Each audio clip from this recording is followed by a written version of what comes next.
અમરાજ બાપા કી જય.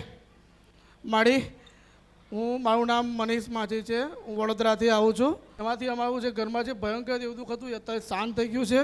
મારા વાઈફ જે ગતા હતા એ પાછો આવી ગયા છે અને બંને પરિવારના સંમતિથી પાછું અમારું મેરેજ થઈ ગયું છે.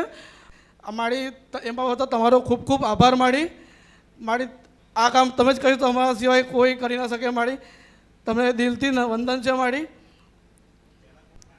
અહીંયા મેં ફર્સ્ટ ટાઈમ આવ્યો હતો ને, પહેલી વાર જ્યારે છોડવું થયું ને, અહીંયા આવવાનું ચાલુ કર્યું ને, તો પહેલી જ વાર આવ્યો હતો ને, તો મને એક માણસે કીધેલું અહીંયા કે તમારા વાઈફ પાછા આવી જશે. તો મેં એમને ના પાડી કે મને નથી લાવવાના. તે વ્યક્તિએ મને એવું કીધું કે પ્યારા અહીં જે મા બેસે છે ને એમની મરજીનું જ થશે, બીજા કોઈનું નહીં થાય. મેં કીધું સારું, જે માડી કરશે બરાબર છે. એમની વાત સાચી જ નીકળી. મેં અહીંથી ઘેર ગયો અને બીજા દિવસે મારી વાઈફનો મને ફોન આવ્યો